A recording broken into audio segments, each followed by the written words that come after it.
आज work subject शुरू कर रहे हैं। वर्क सब्जेक्ट क्या होता है, कैसे एंट्रीज होती हैं, कैसे पोस्टिंग होती है, थोड़ा सा डिस्क्रिप्टिव। जैसे आप कंपाइलेशन में करते थे, कुछ कुछ हेड इसमें खोलने पड़ते हैं। हेड लाइक इसमें आपको क्वेश्चन में दिया रहेगा, आपको मेजर हेड वगैरह कुछ नहीं बताना है। लाइक कुछ फाइनल चार्जेस खोलने पड़ते हैं इसमें, अर्थ work, RCC work, brick work. अगर मटेरियल का कुछ पार्ट है तो मटेरियल खोलना पड़ेगा। वर्क चार्ज कंटीजेंसी है तो वर्क चार्ज खोलना पड़ेगा। कुछ एडिशनल चार्जेस का कॉलम है तो वो खोलना पड़ेगा। ठीक है जी। बाकी जो है इसमें प्रिंटेड होते हैं ऑलरेडी, राइट। फॉर्म जो है आपका वो 33 फॉर्म पे यूज़ किया जाता है। CPWA 33 वर्क सब्सट्रेट के लिए यूज़ होता है। जैसे आपने 43 देखा था कॉन्ट्रैक्टर लेजर का, वैसे ही ये है। तो उसमें काफ़ी कुछ तो प्रिंटेड ऑलरेडी होता है, राइट। चलो पहले थ्योरी देख लेते हैं, उसका शुरू करते हैं। Work subtract is an account of all transaction relating to a particular work. एक वर्क से रिलेटेड जो भी ट्रांजेक्शन है वो यहाँ पर रिकॉर्ड किए जाते हैं मंथ वाइज। उसके बाद उसको रजिस्टर ऑफ वर्क्स में ट्रांसफर कर दिया जाता है, जहाँ पे उसका अल्टीमेट जो परमानेंट रिकॉर्ड है वो बना रहता है, right. During month is known as work subtract. It is prepared in form 33। Para आपको मिलेगा CPWA 10.5.1, वो पढ़ लेना। इससे रिलेटेड वर्क्स का जो चैप्टर है उसमें मिल जाएगा। It is prepared every month in the division. Division में ही बनाया जाता है हर महीने, राइट। और इसमें जो है प्रोग्रेसिव जो है वो रिकॉर्ड करके रजिस्टर ऑफ वर्क्स में ट्रांसफर कर देते हैं। मतलब पिछले महीने का ओपनिंग बैलेंस ले लेते हैं, वर्क्स वाइज एक वर्क का पर्टिकुलर पूरा डिटेल आपको उसके सब वर्क वगैरह सब दिया होगा। कुछ कॉन्ट्रैक्टर ट्रांजेक्शन होंगे उसमें वो दिए होंगे। एक वर्क में 2 कॉन्ट्रैक्टर भी हो सकते हैं, दोनों का रिकॉर्ड आपको मिलेगा। 3 भी हो सकते हैं, तीनों का रिकॉर्ड मिलेगा। कुछ हम मटेरियल वर्क के लिए इशू करेंगे डायरेक्ट, उसका रिकॉर्ड मिलेगा। कुछ हम लेबर को पेमेंट करते हैं जिसमें कुछ अनपेड रह जाता है, उसका हिसाब मिलेगा आपको। ठीक है जी। कुछ हम कॉन्ट्रैक्टर का रिकॉर्ड इसमें रखते हैं, वो भी इसमें रिकॉर्ड आपको मिलेगा, राइट। कॉन्ट्रैक्टर के जो भी ट्रांजेक्शन आपने कॉन्ट्रैक्टर लेजर में देखे हैं वो सब यहाँ मिलेंगे आपको। ठीक है जी। वर्क से रिलेटेड जितना खर्चा है सारा खर्चा आपको यहाँ मिलेगा। लेकिन जैसे हम आर बिल की पोस्टिंग करते हैं, फॉर एग्जांपल सैलरी की तो पोस्टिंग नहीं होगी, आर बिल की पोस्टिंग होगी, क्योंकि वर्क से रिलेटेड है। तो इसमें आपको जैसे आप कॉन्ट्रैक्टर लेजर में छोड़ देते थे 8B की रिकवरीज, 8B की रिकवरीज यहाँ पे भी नहीं लेनी है। आप सिक्योरिटी डिपॉजिट है, इनकम टैक्स है, वो सब यहाँ भी नहीं लेना है। बाकी खर्चे जितने हैं वो सब आपको दिखाने हैं यहाँ पे। और थोड़ा सा ट्रीटमेंट हल्का सा इसमें फ़र्क होगा, थोड़ा सा और देखना पड़ेगा आपको, एंट्री वाइज देखना पड़ेगा क्या क्या है। एक बार आप कर लेंगे प्रैक्टिस आपकी अच्छी हो जाएगी। लाइक हम कॉन्ट्रैक्टर को कुछ मटेरियल इशू करते हैं स्टिपुलेटेड रेट पे, मान लो 2000 रुपये स्टिपुलेटेड रेट है, लेकिन इश्यूड रेट जो है वो 2000 से कम या ज़्यादा है, तो उसमें कोई डिफरेंस आता है। वो डिफरेंस हम यहाँ रिकॉर्ड करते हैं, वो प्रॉफिट या लॉस के रूप में हम रिकॉर्ड करते हैं उसको, प्लस या माइनस के रूप में आप देखेंगे। तो वर्क का खर्चा, अगर हमें प्रॉफिट हो रहा है तो वर्क का खर्चा हमारा कम हो जाएगा, और अगर हमें लॉस हो रहा है उसमें, मान लो स्टिपुलेटेड रेट 200 का है और जो मार्केट रेट या इशू रेट जो है 150 का है, तो हमें जो है इशू रेट जो है ज़्यादा है और कॉन्ट्रैक्टर को हमें सस्ता देना पड़ रहा है, तो लॉस भी होएगा। तो यहाँ पे प्लस एंट्री होगी उसकी। यहाँ प्लस एंट्री मतलब खर्चा है आपका, जो भी खर्चे आप रिकॉर्ड कर रहे हो इसमें वर्क से रिलेटेड सारे खर्चे हैं। जो भी प्लस एंट्रीज हैं वो खर्चे हैं आपके। अगर कहीं से कुछ पैसा आ जाता है, मान लो कोई सरप्लस मटेरियल बेच दिया, तो माइनस एंट्री आ जाएगी, उतना खर्चा कम हो गया, रिडक्शन इन एक्सपेंडिचर। ठीक है जी। अगर आपने मान लो इशू रेट 100 था और जो आपका एक्चुअल रेट है जिस पे कॉन्ट्रैक्टर इशू कर रहे हो 120 है, मतलब इशू रेट से ज़्यादा पे कॉन्ट्रैक्टर इशू कर रहे हो, तो कॉन्ट्रैक्टर से तो आप 120 वसूलोगे, लेकिन आपका 100 ही रुपये लगा है, 20 रुपये का फ़ायदा हो जाएगा आपको। ठीक है। तो वो एंट्री जो है वो माइनस में आ जाएगी। ठीक है, ये मतलब। तो इस तरह से हम लोग इसमें एंट्रीज करेंगे। Work subtract is a consolidated record of transaction and expenditure of work for 1 month. पूरे महीने का इसमें रिकॉर्ड रहेगा। प्रीवियस मंथ का उठाएंगे, इस महीने का लिखेंगे, क्लोजिंग बैलेंस कर देंगे, प्रोग्रेसिव कर देंगे। उसके बाद इसकी पोस्टिंग रजिस्टर ऑफ वर्क्स में हो जाती है। It is also known as job cost sheet. A separate work subtract is maintain for each work. हर वर्क के लिए एक वर्क सब्सट्रैक्ट होगा। It incorporates all transaction of a work for that month, whether in cash, stock और transfer entries. Cash की entries भी labour को payment कर रहे हो, मस्टर रोल की पेमेंट कर रहे हो, यहाँ से होएगी। ठीक है जी। स्टॉक की एंट्री हो रही है, स्टॉक में मटेरियल खरीदा गया उसकी एंट्री, डायरेक्ट वर्क को कोई मटेरियल परचेज किया गया उसकी एंट्री, और ट्रांसफर एंट्रीज, एक वर्क से दूसरे वर्क में ट्रांसफर हो रहा है, या स्टॉक से वर्क को ट्रांसफर हो रहा है, या वर्क से वापस स्टॉक में आ रहा है। ठीक है जी। ये सारी चीज़ें, या आप स्टॉक से निकाल के मान लो उसको दे रहे हो, कॉन्ट्रैक्टर को दे रहे हो, उसकी एंट्री, जो भी ट्रांसफर एंट्रीज है वो भी यहाँ पे अफेक्ट करेंगी। तो कैश बुक की एंट्रीज आएंगी, इसमें आपकी कॉन्ट्रैक्टर लेजर की एंट्रीज आ सकती हैं। ठीक है। और स्टॉक की एंट्री आ सकती हैं, राइट। कैश, स्टॉक और कॉन्ट्रैक्टर की एंट्रीज, जो भी ट्रांजेक्शन कॉन्ट्रैक्टर के, सारे यहाँ पे आ जाएंगे। The entries are made in subdivision in black ink. अब सब डिवीजन की जगह डिवीजन ही रख लो। डिवीजन में क्या होगा, ब्लैक इंक से एंट्रीज होंगी। करेक्शंस जो होंगे वो रेड इंक से करे जाएंगे। जैसे आप कैश बुक में करते हो, कोई अगर गलती हो गई तो उसको रेड पेन से काटो, रेड से करेक्ट कर दो। Work subtract is posted day by day from the cash book and concern voucher. जो आपके वाउचर होते हैं कैश बुक के, उससे एंट्री करो। Work subtract is checked and close under the supervision of divisional accountant. Who should ensure the correctness of the posting of the work subtract and also closing balance of the contractor account and its agreement with the ledger. Ledger से इसको tally भी करते हैं, contractor laser से, यहाँ जो भी pendency और वहाँ क्या क्लोजिंग बैलेंस आ रहा है दोनों को टैली भी किया जाता है। पेटी works costing not more than 5, तो छोटे छोटे कुछ काम होते हैं ना 5,000 से कम वाले, उनको यहाँ पे नहीं रखा जाता, छोटे मोटे काम वैसे ही हो जाते हैं। They are prepared on a single form petty work requisition register, 32 में बनता है वो, तो उसको यहाँ पे हमें पोस्टिंग नहीं करनी होती, बहुत छोटे छोटे कुछ काम होते हैं। तो डिपार्टमेंटल चार्जेस जो हम काटते थे मंथली अकाउंट में, उसकी भी यहाँ पे कोई एंट्री नहीं होनी। जो DDA से लोकल बॉडी से हम जो लेते थे, जिसकी हम ट्रांसफर एंट्री बनाते थे, वो भी यहाँ पे इसकी कोई एंट्री नहीं होनी। अदर आपके जो हेड्स की रिकवरी है, ठीक है जी, जो 8B की रिकवरीज हैं, वो भी यहाँ पे कुछ नहीं लेनी। चलो जी, if any wages of labourers remain unpaid after completion of work this can be kept for 1 month. ये थ्योरेटिकल पॉइंट है कि अगर आपका लेबर का पेमेंट कुछ बच गया, काम सारा खत्म हो गया, फिर भी तो 1 महीने तक आप इसमें रख सकते हो। उसके बाद जो है मैक्सिमम 3 महीने तक इसमें आप मेंटेन कर सकते हो। डिस्क्रिप्शन डिवीजन ऑफिसर की आपकी मैक्सिमम मिनिमम 1 महीने, मैक्सिमम 3 महीने तक आप इसमें पेंडेंसी दिखा सकते हो कि लेबर का भी पेंडिंग है करके, खत्म होने के बाद भी वैसे तो कर ही सकते हो। एक रजिस्टर ऑफ वर्क्स बनाया जाता है, ये भी थ्योरेटिकल पॉइंट है, CPWF 40 में आप देखोगे। ये परमानेंट रिकॉर्ड है, collected record of all expenditure of work during the year, पूरा इसमें प्रोग्रेसिव एक एंट्री चलती रहती है। It is mention in division in the form CPWF 40, पूरे साल का खर्चा इसमें सारा आ जाएगा आपका, permanent record. It's posting is made from work subtract monthly, monthly जो आप यहाँ पे पोस्टिंग कर रहे हो उसको आप 1 महीने की एक एंट्री आप वर्क इसमें रजिस्टर ऑफ वर्क्स में डाल देते हो। Its posting should be compared and reviewed by division officer before the date of submission of monthly account. Monthly account जो सबमिट किया था PO को, उसके सबमिशन से पहले इसकी एंट्रीज को चेक किया जाता है। ओके जी। एक और वर्क स्लिप्स है, it is prepared in division for actual and probable excess either in total cost of work और इन रेट ऑफ कॉस्ट। इसमें कुछ एक्सेस होता है तो CPWF 39 में इसको एंट्री की जाती है, इसकी ज़्यादा रिलेवेंस इसका नहीं है। चलो जी, हमें क्या मतलब वर्क सब्सट्रैक्ट से मतलब है, हमें रजिस्टर वर्क से भी मतलब नहीं है, बाकी स्लिप से भी मतलब नहीं है। वर्क सब्सट्रैक्ट 3 पार्ट्स में डिवाइडेड है, one is final charges, another is suspense charges और कंटीजेंसीज। कंटीजेंसी में आपको एक ही मिलेगा, वर्क चार्ज कंटीजेंसीज मिलेगा, बाकी यही 2 इंपॉर्टेंट है। तो वर्क चार्ज का स्टाफ जो होता है वो उसका रिकॉर्ड यहाँ रखेंगे, वर्क चार्ज कुछ कंटीजेंसी कुछ है तो वो यहाँ रखेंगे। फाइनल चार्जेस में क्या है, फाइनल चार्जेस में जो आप RA बिल में सब वर्क देते थे ना, वही फाइनल चार्जेस है। वहाँ भी इसको सब वर्क बोलते थे आप, जैसे मेजर वर्क आपने कुछ दिया, कंस्ट्रक्शन ऑफ हॉस्पिटल बिल्डिंग, उसमें अर्थ वर्क है, RCC वर्क है, ब्रिक वर्क है, वही यहाँ पे लिखने हैं आपको, तो वही बाइफर्केशन है। अब इसमें आपको फॉर्म जो मिलेगा ब्लैंक मिलेगा, यहाँ पे पूरा ब्लैंक फॉर्म मिलेगा, यहाँ अर्थ वर्क खोल दो, यहाँ RCC वर्क खोल दो, ये आप जो भी क्वेश्चन दिया होगा उसके हिसाब से आप खोल देना, कोई दिक्कत नहीं। तो ये सारे फाइनल चार्जेस हैं, जो भी आपको खुलेंगे वो खोल सकते हो। इसके अलावा एक additional charges for material issued के लिए एक एडिशनल चार्जेस भी होता है, जिसमें मैंने आपको बताया प्रॉफिट लॉस रिकॉर्ड किया जाता है। लाइक 100 रुपये की चीज़ है, इशू रेट 100 रुपये का है, आपने कॉन्ट्रैक्टर को 120 में इशू किया तो 20 रुपये का फ़ायदा हो गया, तो यहाँ पे माइनस एंट्री आएगी, ठीक है, रिडक्शन एक्सपेंडिचर हो गया आपका। 100 रुपये की चीज़ है, कॉन्ट्रैक्टर को 90 रुपये में इशू कर रहे हो आप, क्योंकि आपने एग्रीमेंट कर लिया उससे 90 रुपये में, तो लॉस हो गया 10 रुपये का, वो यहाँ पे प्लस के रूप में एंट्री करोगे। तो ये तो खोलेंगे, इसके अलावा एक एडिशनल चार्ज का कॉलम और खोलेंगे जब ये डिफरेंस आएगा, तो जब प्रॉफिट या लॉस रिकॉर्ड करना होगा तो, ठीक है जी, मटेरियल का। नेक्स्ट आते हैं सस्पेंस में। सस्पेंस एक मटेरियल का खुलेगा जी, एक लेबर का खुलेगा। मटेरियल क्यों खुलेगा, मटेरियल डायरेक्ट वर्क के लिए अगर कुछ परचेजिंग होगी, डायरेक्ट वर्क का खर्चा अगर आपको प्लस माइनस करना है तो मटेरियल कॉलम में आपको दिखाना होगा। अगर आपको कॉन्ट्रैक्टर को दिखाना है तो फिर कॉन्ट्रैक्टर के जो 3 सस्पेंस हेड है, लाइक एडवांस, सिक्योर एडवांस और अदर ट्रांजेक्शन, वो तीनों इसमें आ जाएंगे। इसमें क्या क्या आ जाएगा जी, एडवांस आ जाएगा, ठीक है जी, इसमें सिक्योर्ड एडवांस आ जाएगा आपका, और इसमें तीसरा क्या है जी आपका अदर ट्रांजेक्शन, जो आप कॉन्ट्रैक्टर लेजर में करके आए हो, तीनों इसमें आ जाएंगे। उसके अलावा मटेरियल लेबर है, लेबर मस्टर रोल पेमेंट के लिए अगर कुछ अनपेड वेजेस रह जाते हैं या डायरेक्ट लेबर को आप पे कर रहे हो, लेबर मतलब हमने अपना लेबर लगाया हुआ है, कॉन्ट्रैक्टर का लेबर नहीं है, ये डिपार्टमेंट ने खुद लेबर से काम कराया, उसको पेमेंट करी, कुछ उसमें रह गई तो वो जो है लेबर कॉलम में दिखाते हैं, बाद में पेमेंट कर दी, बात खत्म, ठीक है। मान लो अर्थ वर्क का काम हम करा रहे हैं, कुछ अनपेड लेबर रह गई तो अनपेड लेबर हम यहाँ दिखाएंगे।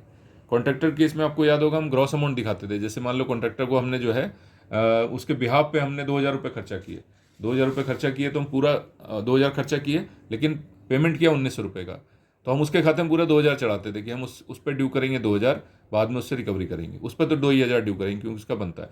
हमने उसको 100 रुपये अभी नहीं पे किए हैं, तो जब तक नहीं पे किए वो लेबर में माइनस के फॉर्म में दिखाओगे आप, जब पे कर दोगे तो ये नलीफाई हो जाएगा प्लस करके, ये मतलब। तो अनपेड लेबर वेजेस जो हैं, जो हम खर्च कर रहे हैं, वो यहाँ पे दिखाते हैं अनपेड लेबर वेजेस। फर्दर जब पेमेंट होता है तो पेमेंट कर देते हैं। मटेरियल मैंने आपको बताया, मटेरियल में बहुत किस्से हैं, डायरेक्ट वर्क को इशू कर रहे हैं, डायरेक्ट वर्क के लिए परचेज किया, मटेरियल में आएगा। स्टॉक से मान लो वर्क के लिए इशू हुआ, आपने पहले खरीद के स्टॉक में रख लिया, उसके बाद मटेरियल इशू हो रहा है तो इसकी एंट्री होगी मटेरियल कॉलम के नीचे। एक वर्क से दूसरे वर्क में मटेरियल जा रहा है तब भी इसकी एंट्री होगी यहाँ पे, ठीक है। तो मटेरियल से रिलेटेड जो भी काम है, वर्क से रिलेटेड, वर्क में अगर प्लस माइनस हो रहा है, वर्क का खर्चा बढ़ रहा है या घट रहा है, वर्क के लिए आप खरीदोगे तो वर्क का खर्चा बढ़ जाएगा। वही मटेरियल अगर किसी दूसरे वर्क को ट्रांसफर कर दिया, ये भी हो सकता है, ट्रांसफर एंट्री बन सकती है, तो यहाँ से माइनस कर दोगे। ओके जी। कॉन्ट्रैक्टर लेजर में अदर वर्क अगर उसी कॉन्ट्रैक्टर है तब बात बनती थी, यहाँ वर्क से मतलब है। एक डिवीज़न में 4 वर्क चल रहे हैं, हमें कॉन्ट्रैक्टर से मतलब नहीं है। एक डिवीज़न में 4 वर्क चल रहे हैं, एक मटेरियल से एक वर्क से दूसरे वर्क में मटेरियल भी ट्रांसफर हो सकता है, वो यहाँ पे आता है। लेबर मैंने आपको बता दिया अनपेड वेजेस का। कॉन्ट्रैक्टर के केस में 3 जो उसके आपके सस्पेंस हेड होते थे पहले, advance, secure advance, other transaction, इन सब की थ्योरी भी पढ़ लेना आप, इन सब की थ्योरी पढ़ लेना। सस्पेंस हेड्स, सस्पेंस चार्जेस कौन कौन से, मटेरियल, लेबर, ये सारे होते हैं, इस पर थ्योरी भी आती है। थ्योरी आप अच्छे से पढ़ लेना, जयरत की बुक में रेडीमेड है, वैसे भी आप पढ़ सकते हो, जो इसका चैप्टर है उससे पढ़ सकते हो। इसमें advance, secure advance, other transaction कुछ बताने की जरूरत नहीं। एडवांस दोगे तो प्लस एंट्री, रिकवरी करोगे तो माइनस एंट्री कॉन्ट्रैक्टर को। सिक्योर एडवांस दोगे तो प्लस एंट्री, रिकवरी करोगे तो माइनस एंट्री। अदर ट्रांजेक्शन में क्या था जी, 5B और 8A विदल्ड अमाउंट, और 8A की जो रिकवरीज होती थी वो आप अदर ट्रांजेक्शन में डालते थे। ये रेडीमेड आपके बने हुए हैं, देखो यहाँ पे फॉर्म बने हुए हैं आपके। एडवांस पेमेंट, ठीक है, सिक्योर एडवांस और अदर ट्रांजेक्शन। ये यहाँ पे B गलत छपा है, ये D फिगर है, D, E और G। Advance payment since previous bill आता है, इस बिल में जो आप कर रहे हो सिर्फ वो आता है, that is D figure. B तो आप याद करो 2A होता था, तो ये गलत छपा है, D फिगर है ये। Advance payment since previous, secure advance since previous और अदर ट्रांजेक्शन। इसमें आपके 5B और 8A आते थे, 5B और प्लस 8A। ये तीनों कॉलम जो है आपके कॉन्ट्रैक्टर लेजर के ही कॉलम है। सॉरी। इसके अलावा लैंड एक्विजिशन, अगर कोई लैंड एक्वायर करती है PWD तो इसमें एंट्री आएगी, नहीं तो नहीं आएगी। तो आप एक नया कॉलम यहाँ खोलते हैं लैंड एक्विजिशन के लिए, ठीक है। वर्क्स एडवांसेस अगर है तो खोलेंगे यहाँ पे, नहीं तो नहीं खोलेंगे, ठीक है। तो लैंड एक्विजिशन हो गया, वर्क्स एडवांसेस हो गया, वर्क चार्ज कंटीजेंसी हो गई और मटेरियल हो गया, ये आप अलग से खोल सकते हो। बाकी इधर फाइनल चार्जेस खोल देना जो भी हैं आपके वर्क में, आरेबल में जो दिए रहेंगे, राइट। वर्क्स एडवांसेस होते क्या है, मैंने आपको बताया था, जब एक डिवीजन से दूसरे डिवीजन में कुछ परचेज मतलब मटेरियल का ट्रांसफर होता है तो वर्क्स एडवांसेज एक सस्पेंसेड ऑपरेट किया जाता है। हम दूसरी डिवीजन जब भी कुछ मटेरियल चाहते हैं तो उसको एडवांस में पैसा देते हैं, वो वर्क्स एडवांसेज में चढ़ाया जाता है। मान लो अपने 80,000 रुपये उसको दिए तो 80,000 आप इसमें चढ़ाओगे, फिर उसने मटेरियल दिया आपको तो वहाँ से माइनस कर दोगे, ठीक है। फिर वो मटेरियल जो आपके पास आ गया वो मटेरियल में चढ़ जाएगा अगर वर्क के लिए आया तो। अगर वो मटेरियल जो है कॉन्ट्रैक्टर को इशू करना है तो कॉन्ट्रैक्टर को इशू हो जाएगा, मतलब यहाँ वर्क्स एडवांसेज से माइनस कर दोगे आप। ये सस्पेंस है, टेम्परेरी है। उसके बाद बाकी किसी में आप चढ़ा दोगे इसको, या इसको स्टॉक में ले जाना है तो स्टॉक में ले जाओगे, उसकी एंट्री करेंगे, ठीक है जी। ये इसमें एंट्री।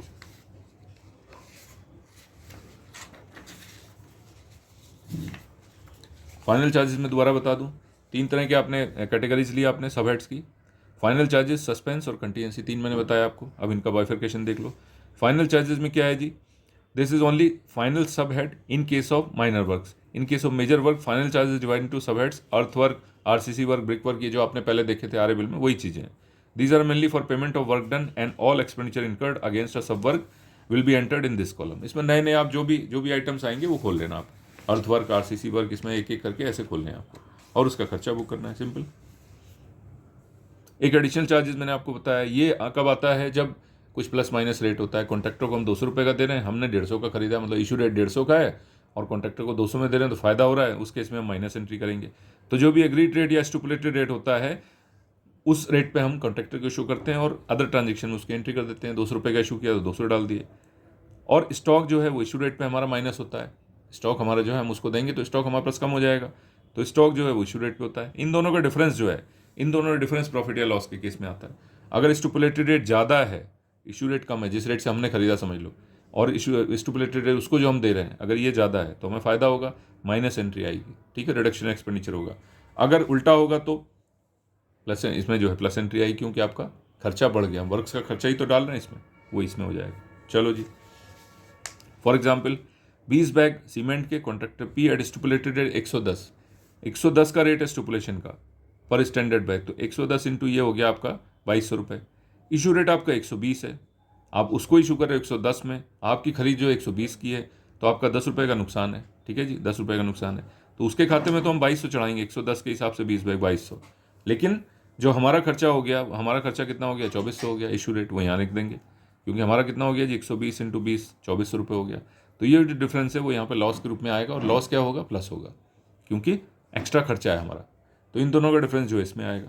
अगर ऐसे ही उल्टा हो जाए, 20 bag of cement to P, stipulated 120 है, ज़्यादा रेट है स्टुपुलेटेड जो हम उसको दे रहे हैं, एग्रीमेंट हमारा ज़्यादा का है, हमारा जो रेट है वो 110 का खरीद है, तो हमें इसमें क्या हो रहा है, 10 रुपये का फ़ायदा हो रहा है। फ़ायदा जो होगा इंटू 20, 10 रुपये इंटू 20, वो यहाँ आ जाएगा माइनस में। उसको हम कितने में इशू कर रहे हैं, उसको 120 में इशू कर रहे हैं, उसको यहाँ पे आ गया, और हमारी क्या खरीद है, इशू रेट यहाँ आ गया है 2200 का, इन दोनों का डिफरेंस यहाँ आ जाएगा। ये क्या होगा, आपका प्रॉफिट हो जाएगा। तो profit is treated as reduction in expenditure, ठीक है जी। तो ये हम क्या करेंगे, माइनस की एंट्री करेंगे। ओके, कभी कभी ऐसा होता है कि 20 बैग सीमेंट आपने इशू किए, एग्रीड रेट 144 है, और उसमें 100 रुपये जो है कैरेज पे लग गए, डिलीवरी प्लेस जो था कॉन्ट्रैक्टर का उसको देने के लिए। तो हम क्या करेंगे, ये खर्चा कभी कभी हमारा होता है, आपने कॉन्ट्रैक्टर लेजर के क्वेश्चन में देखा था जो 2009 में आया था। अगर हमारा ऐसा एग्रीमेंट है, अगर हमारा ऐसा एग्रीमेंट है कि हम आपको साइट पे पहुंचाएंगे, तो फिर ये हमारा खर्चा हो जाता है, हम उसके खाते में नहीं चढ़ाते। यहाँ वही सीन है, ठीक है जी। हमारा उसके साथ स्पेसिफाइड कॉन्ट्रैक्ट था कि हम आपको प्लेस पे ले जाके देंगे, तो हम उससे सिर्फ मटेरियल का 20 इंटू 144 चार्ज करेंगे। ये 100 रुपये का एडिशनल चार्ज हमारा खर्चा, अपना खर्चा है, ये यहाँ पे बुक करते हैं, ठीक है जी। लेकिन अगर एग्रीमेंट में नहीं है, एग्रीमेंट में नहीं है, तो हम कॉन्ट्रैक्टर लेजर में ही प्लस करके लिखते हैं, राइट। अदर ट्रांजेक्शन में इतने का मटेरियल प्लस कैरेज चार्जेस, दोनों दोनों उसी पे ड्यू मार देते हैं, ये आपने देखा था। तो दोनों प्लस करने तो बहुत आसान है, 2880 में 100 और जोड़ दोगे 2980 हो जाएगा। लेकिन अगर हमारा डिलीवरी प्लेस पे पहुंचाने का कॉन्ट्रैक्ट है, एग्रीमेंट है, तो ये हमारा खर्चा हम उससे नहीं वसूलेंगे, उसके खाते में चढ़ाएंगे ही नहीं, ना चढ़ाएंगे ना वसूलेंगे। जो भी हम यहाँ प्लस एंट्रीज कर रहे हैं, advance, secure advance, other transaction, ये बाद में हमें वसूलना है उससे, ठीक है। और इनके क्लोजिंग बैलेंस भी दिखाने हैं, और इसको कॉन्ट्रैक्टर लेयर से भी टैली करना है, ओके जी।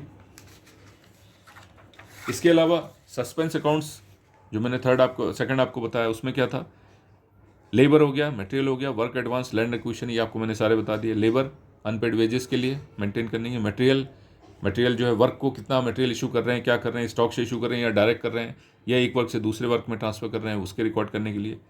वर्क्स एडवांसेस, दूसरी डिवीजन से कुछ आपने मटेरियल मंगाना है, उसको पैसे देने एडवांस में, उसके लिए ये टेम्परेरी सस्पेंस अकाउंट है। लैंड एक्विजिशन सस्पेंस है, ये जब आप लैंड एक्वायर करते हो फॉर द टाइम बिंग, जब तक आपको लैंड नहीं मिली तो यहाँ से पेमेंट कर दिया, बाद में एडजस्ट हो जाता है, जब लैंड एक्वायर हो गई तो फिर यहाँ से माइनस कर देते हैं, अल्टीमेट जो हेड ऑफ अकाउंट है उसमें चला जाता है। तो ये टेम्परेरी सस्पेंस सारे टेम्परेरी होते हैं। Contractor advance payment, contractor secure advance, other transaction, मैंने तीनों बताया आपके, ये क्या है, कॉन्ट्रैक्टर से रिलेटेड तीनों हैं। ये तो ऑलरेडी बने हुए हैं, इसमें कोई दिक्कत नहीं। ये आपको सारे बनाने पड़ते हैं, जैसे जैसे आएंगे वैसे खोलने पड़ेंगे। ये तीनों रेडीमेड खुले रहते हैं, लेबर भी खुला रहता है ऑब्वियसली, ये देखो आप बने हुए हैं इसमें, DEG और लेबर, ये खुला रहता है। बाकी आपको सारे खोलने हैं यहाँ पे। बाकी अगर मटेरियल होगा, वर्क्स एडवांस होगा, लैंड एक्विजिशन होगा, ये वर्क चार्ज कंटीजेंसी होगा, वो सब आपको दिखाना पड़ता है। यहाँ पे सिंस प्रीवियस बिल की एंट्रीज हम करते हैं वर्क सस्पेक्ट में। 8B की recovery, security deposit, income tax record नहीं करते हैं, नोट्स भी आपको दे दूंगा। डिपार्टमेंटल चार्जेस की कोई एंट्री नहीं होती, परसेंटेज चार्जेस की वर्क सस्पेक्ट में, ठीक है जी। All the work charge expenditures recorded as amount paid, work charge कुछ स्टाफ है उसको कुछ मस्टर रोल पेमेंट हो रही, कुछ हो रही है, तो उसका खर्चा, वर्क चार्ज का मतलब क्या, वर्क पे चार्ज किया जाएगा, उस वर्क का खर्चा बढ़ा दिया जाएगा। वर्क चार्ज का मतलब ये वर्क पे चार्ज किया जाएगा, that will be treated as an expenditure of work, that particular work. तो उसमें क्या होगा, डेबिट होगा, डेबिट मतलब प्लस एंट्री होगी, तो उसके खर्चे में बढ़ जाएगा। अनपेड कुछ रह गया, मान लो अब अनपेड कुछ रह गया, तो भी हम यहीं से फर्दर पेमेंट कर देंगे, कोई प्रॉब्लम नहीं, ठीक है जी। Unpaid amount is recorded when they are subsequently paid in the separate head work charge contingencies, okay जी। लेबर्स मैंने बताया अनपेड वेजेस को रिकॉर्ड करने के लिए, जब अनपेड रह जाएगा तो माइनस करेंगे कि अभी और देना है हमें, तो माइनस रिकॉर्ड करते हैं। और फाइनल चार्जेस में हम ग्रॉस अमाउंट दिखाते हैं, जैसे मान लो अर्थ वर्क है, यहाँ अर्थ वर्क आपने दिखाया 20,000 का खर्चा, उसमें 200 रुपये रह गए, तो 200 यहाँ पे माइनस के फॉर्म में दिखाएंगे, बाद में देंगे। 2,000 मान लेते हैं, 2,000 में से आपने 200 रुपये रोक लिए, तो यहाँ -200 करके 1,800 आप दे दो। बाद में जब पेमेंट करने को बोले तो यहाँ से 200 प्लस करके यहाँ पे एंट्री कर दो टोटल। ये टोटल की एंट्रीज है, इन सब कॉलम्स का टोटल यहाँ पे एक तरह से आता है, ठीक है। प्लस माइनस जो भी रिजल्ट है, कुछ प्लस है कुछ माइनस है, कुछ करके सारे का टोटल यहाँ पे आ जाता है, राइट। तो लेबर हो गया आपका, लेबर मैंने आपको बता दिया मस्टर रोल पेमेंट के लिए। मटेरियल बता दिया आपको, मटेरियल के केस में क्या है वो सारा आपने देख लिया मटेरियल का। वर्क्स एडवांसेस वो भी बता दिया आपको मैंने, वर्क्स में अगर किसी दूसरी डिवीजन से को सामान लेना है तो पहले एडवांस देना पड़ेगा, फिर उस सस्पेंस सेट को क्लियर करेंगे, और स्टॉक में आ जाएगा तो स्टॉक में रख देंगे, और डायरेक्ट वर्क के लिए आएगा तो वर्क में रख लेंगे, इतनी सी बात। चलो जी, land acquisition, the amount paid to land acquisition officer are posted under this head. This head will be cleared on the receipt of land award settlement statement and the amount transfer to final subhead cost of land acquisition, ये para आपको दिया हुआ है। तो for the timing आपको इसमें खोलना है, अगर ज़रूरत है तो यहाँ से आप एडवांस देते हो, बस और कुछ नहीं। ये आपको मैंने बताई दिया, 3 हेड जो हैं प्लस और माइनस, जैसे आप कॉन्ट्रैक्टर लेयर में करते थे, एडवांस दिया तो प्लस, रिकवरी करी तो माइनस, सिक्योर एडवांस दिया तो प्लस, रिकवरी करी तो माइनस। अदर ट्रांजेक्शन में 5B और 8A, जैसे आपको बताया था 8A मतलब मटेरियल दिया तो प्लस, रिकवरी करी तो माइनस। 5B की एंट्रीज क्या होती है, विदहल्ड किया तो माइनस, विदहल्ड किया तो माइनस, और रिलीज किया तो प्लस, जैसे वहाँ करते थे वैसे ही करेंगे, बस इतनी सी बात है। बाकी एंट्रीज आप देखो एक एक करके, मैं बताता हूँ आपको। कुछ एंट्रीज कर लो, फिर एक क्वेश्चन कर लेना, क्लियर हो जाएगा। मैं इसमें बना देता हूँ entries, like paid muster roll, paid muster roll ₹3,500, ठीक है जी। अनस्पेंट, अनस्पेंट रह गया आपका ₹270। वर्क का नाम बता देते हैं, सब वर्क का नाम अर्थवर्क, अर्थवर्क हो गया। ये क्वेश्चन हो गया। ₹35 अर्थवर्क के लिए पेमेंट किए, उसमें अनस्पेंट रह गए, मस्टर रोल पे किया है, ठीक है, अनस्पेंट रह गया 270, राइट। तो क्या करेंगे एंट्री यहाँ पे आप दिखाओगे वाउचर नंबर 1, यहाँ जो भी आप दिखा रहे हो वो दिखाओगे। क्या लिखना है आपको, मस्टर रोल पेमेंट, ठीक है जी, और यहाँ पे वाउचर नंबर, वाउचर 1, ओके जी। वाउचर 1 में आपको क्या दिखाना है, यहाँ पे पहले अर्थवर्क खोलना है, दिख रहा है ये,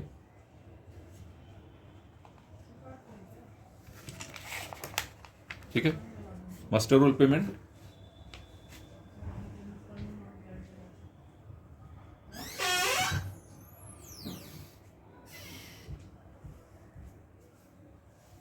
muster roll payment voucher 1, cash book voucher और transfer entry TE1 TE2 like वो यहाँ पे आप रखोगे, वाउचर एंट्रीज होंगी वो आप यहाँ रखोगे।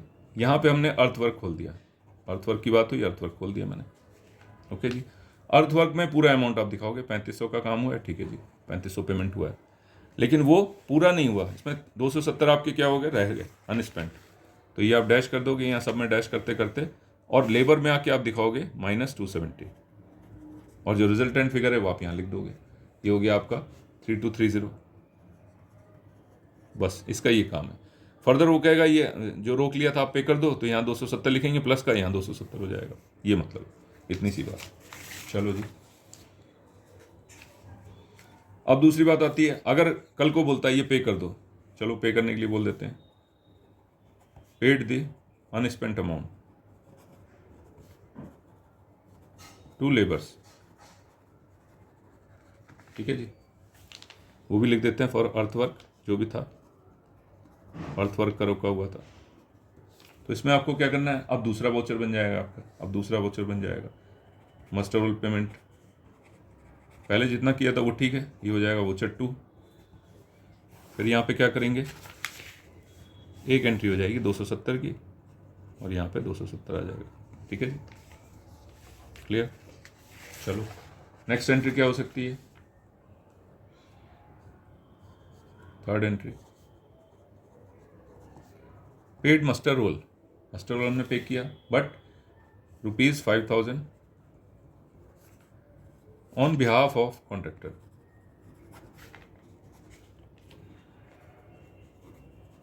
उसके बिहाफ पे किया, तो ये तो कॉन्ट्रैक्टर का हिसाब किताब है, ठीक है। और इसमें क्या हुआ, ₹400 remains unpaid,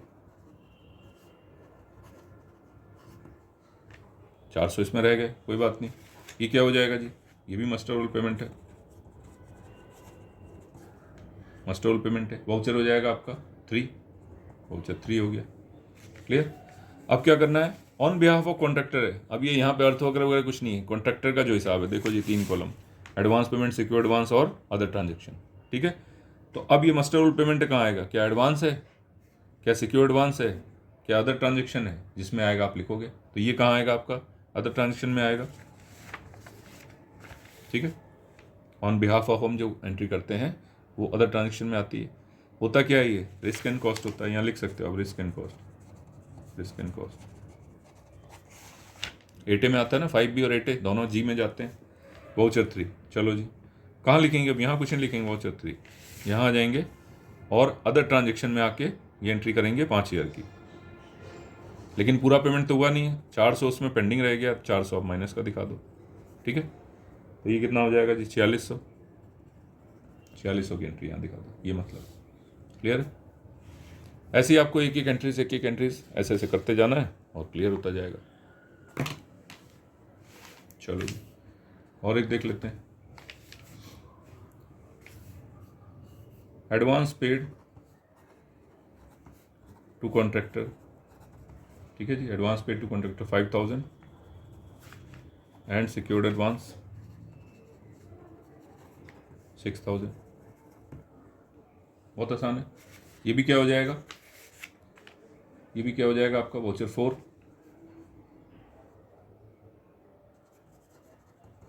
advance and secured advance दिख रहा है, advance and secured advance paid to contractor, जो भी नाम होगा उसका XYZ। ये क्या हो गया जी? वाउचर 4 कर दिया मैंने, और ये इसके खाते में डायरेक्ट चढ़ा दो जो कॉन्ट्रैक्टर खाता है। एडवांस पेमेंट यहाँ पे, कॉन्ट्रैक्टर सिक्योर्ड एडवांस यहाँ पे, बस 5000 यहाँ आ जाएगा,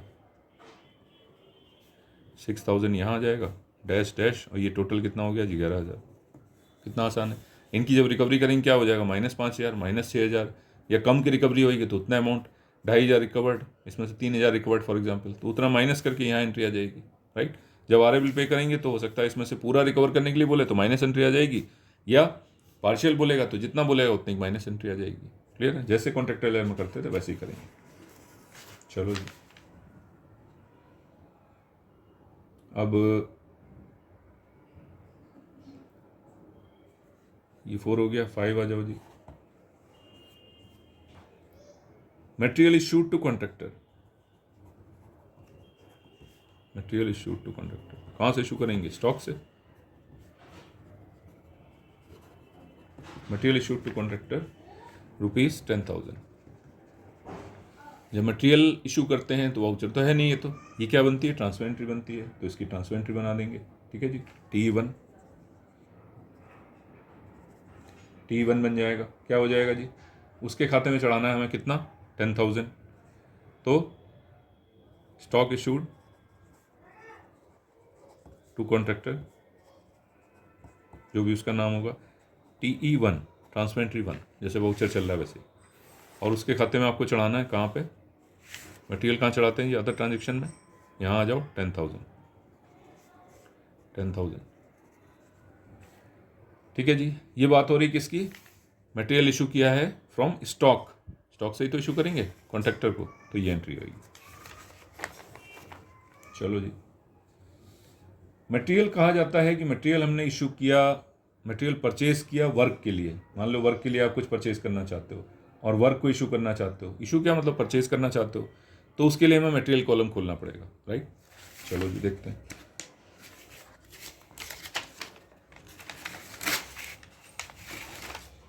ये हो गई एंट्री 6।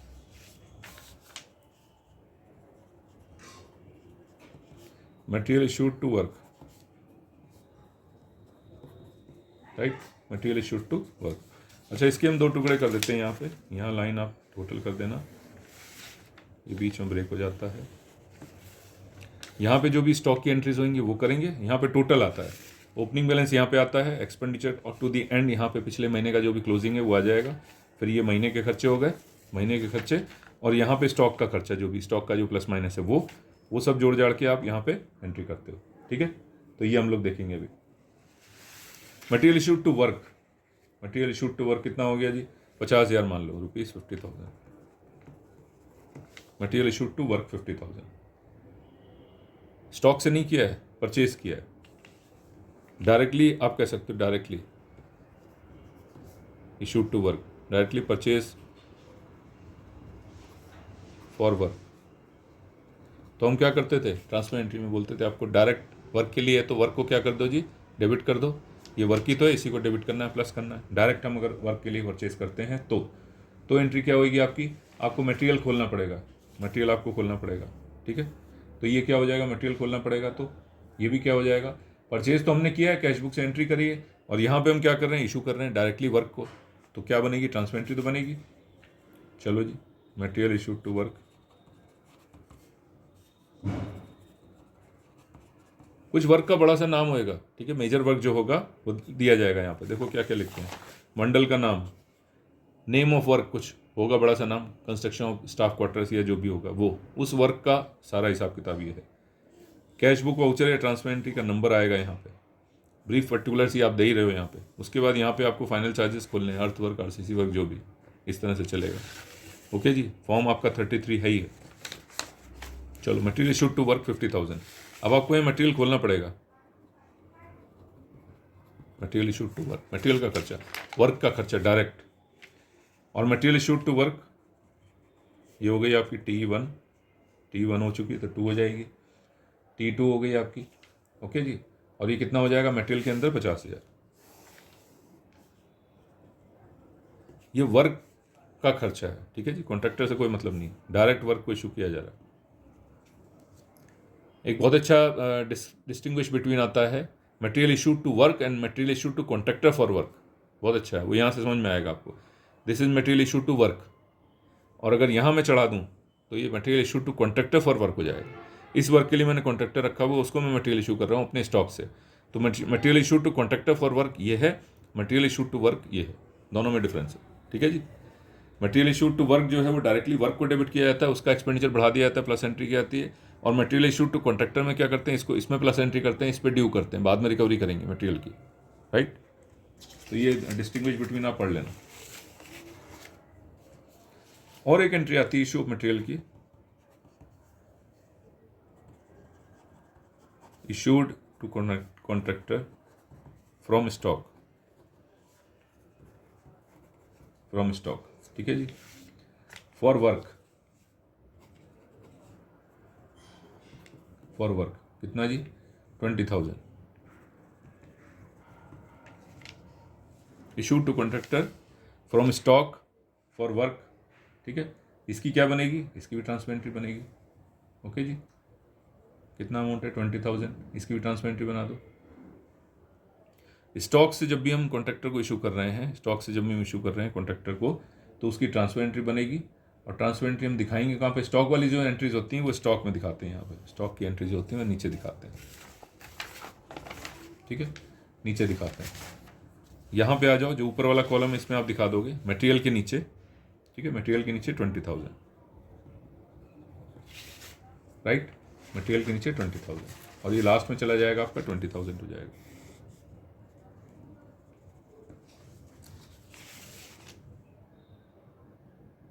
राइट, ये डायरेक्ट वर्क को जा रहा है, ये ध्यान रखना, इसलिए हमने मटेरियल में चढ़ाया, डायरेक्ट वर्क को जा रहा है।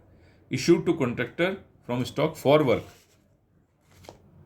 एक होता है issued to material to contractor, बस issued to material to contractor for work, difference है।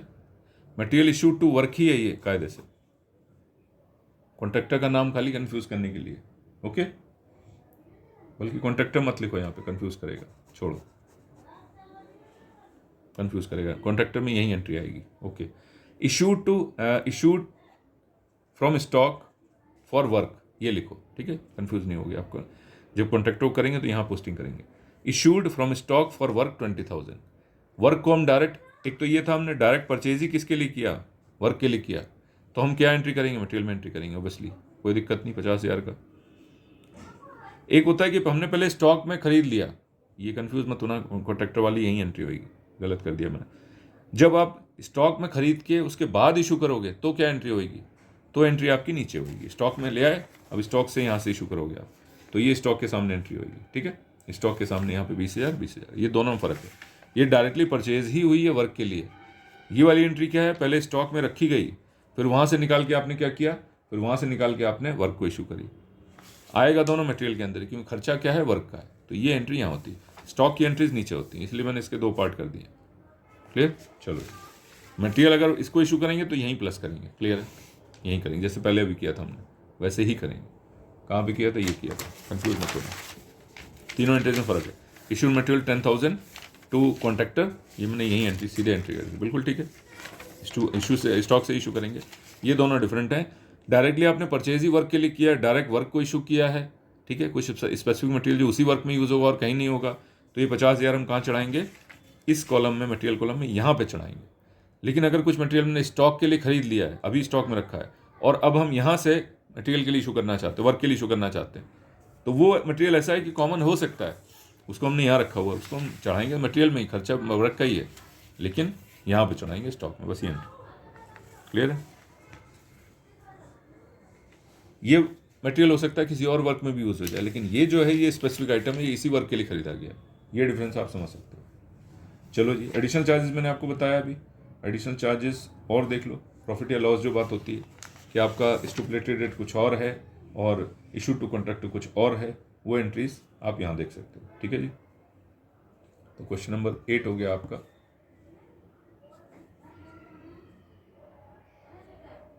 मटेरियल इशू टू कॉन्ट्रैक्टर,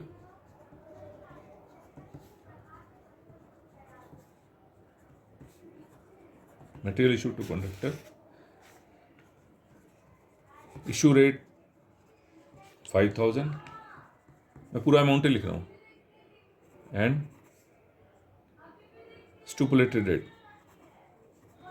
या एग्रीमेंट रेट ये कितना है जी 4000। फ़ायदा होगा नुकसान होगा? इशू रेट हमारी खरीद है, उसको हम कितने में दे रहे हैं? 4000 में ही दे रहे हैं, तो हमारा ऑब्वियसली क्या होगा? लॉस होगा। तो यहाँ पे आप लिख दो transfer entry, material to contractor, ये होगी ट्रांसफर एंट्री 3।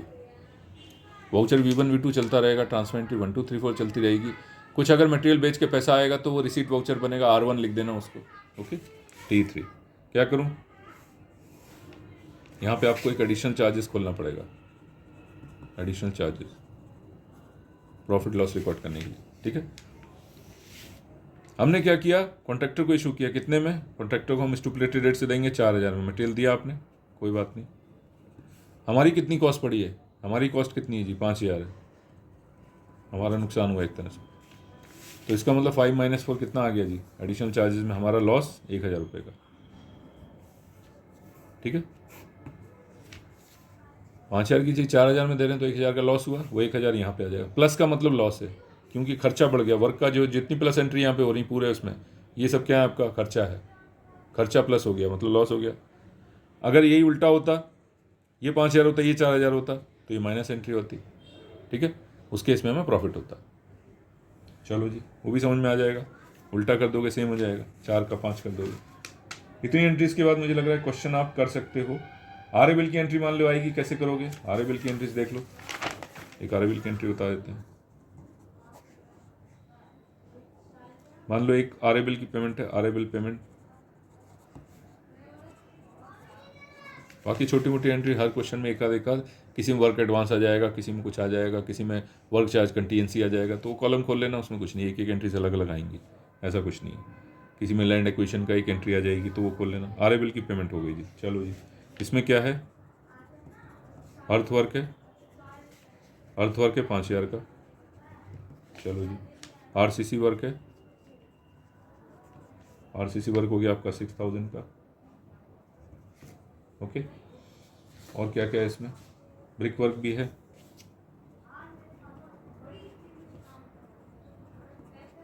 ब्रिक वर्क हो गया आपका 7000 का। अच्छा, और क्या है? एडवांस पेड है इसके साथ, advance to contractor, advance to contractor आपका है 5000। पहले से कुछ चल रहा होगा, उससे कोई मतलब नहीं, आप जो आर ए बिल की एंट्री जो देख रहे हो सिर्फ उतनी एंट्री करना। Okay, secured advance 6000, secured advance paid 6000। Okay जी, material recovered, material recovered 2000। Other transaction में माइनस एंट्री। ठीक है जी, ये तो पता है आपको। इशू करेंगे तो प्लस, रिकवरी करेंगे तो माइनस। Security deposit 2.5%। ठीक है, income tax, income tax 2%, IGST 2%। आपको पता है ये सब लेना नहीं है।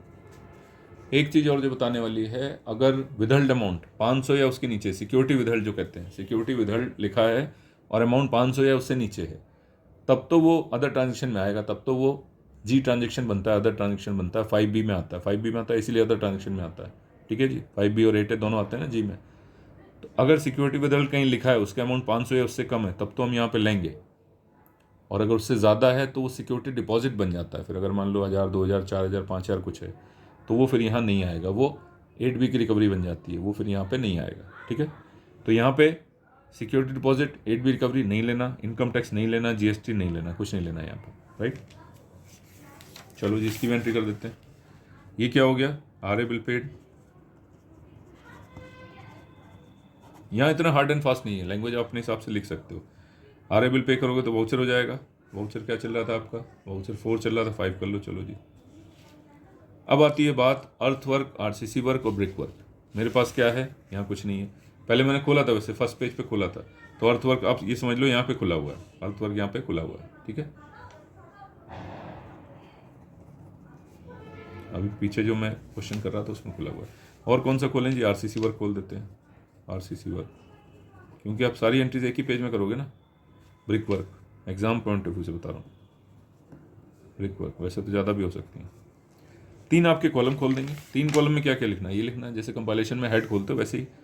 अर्थ वर्क के नीचे 5000, यहाँ आ गया जी 5000। RCC वर्क के नीचे 6000, ये 6000 हो गया। ब्रिक वर्क के नीचे 7000, ये 7000 हो गया। और क्या क्या है जी, एडवांस 5000 है जी, एडवांस पेड टू कॉन्ट्रैक्टर 5000, चलो जी यहाँ आ जाओ एडवांस, ये और कुछ नहीं यहाँ पे, चलो 5000। Secure advance 6000। Material recovered, material पहले इशू किया होगा, ठीक है, तो मटेरियल रिकवर्ड कितना जी, -2000। ये देखो इशू कर रखा है। कोई अनपेड लेबर चार्जेस तो है नहीं, ये टोटल आ जाएगा आपका, कितना आएगा जी, टोटल कर लो, ये आ जाएगा 27,000। तो ये RA बिल की एंट्री हो गई। सैलरी बिल की एंट्री इसमें होनी नहीं है, RA बिल की एंट्री हो जाएगी। तो फिर आप फर्दर इसको क्या करना, इसको टोटल कर लेना, लास्ट में जाके टोटल कर देना, यहाँ टोटल आ जाएगा, टोटल ऑफ द मंथ ये। और जब ये टोटल करोगे तो इसमें ये भी जुड़ जाएगा, 20,000, 50 और 20 70 हो जाएगा, राइट। और अगर आपको ओपनिंग बैलेंस भी कुछ दिया है, प्लस ये जो खर्चे आपके हो गए, टोटल ऑफ द मंथ जोड़ के यहाँ पे अप टू डेट फिगर आ जाएगी, प्रोग्रेसिव आ जाएगा। सारे महीने खर्चे ये हो गए, अगर कुछ ओपनिंग बैलेंस वो है वो भी उन दोनों को जोड़ के आ जाएगा, नहीं तो यही वैल्यू यहाँ आ जाएगी अगर ओपनिंग बैलेंस नहीं दिया है कुछ तो। क्लियर, कुछ इस तरह से एंट्री आप करोगे। कुछ एंट्रीज नई कुछ आएंगी आपको, उसी समय बता दी जाएंगी, तो ये आप आइडिया आप ले सकते हो इस तरह से, ठीक है। मैं इसको आपको अभी के लिए इतना ही करते हैं।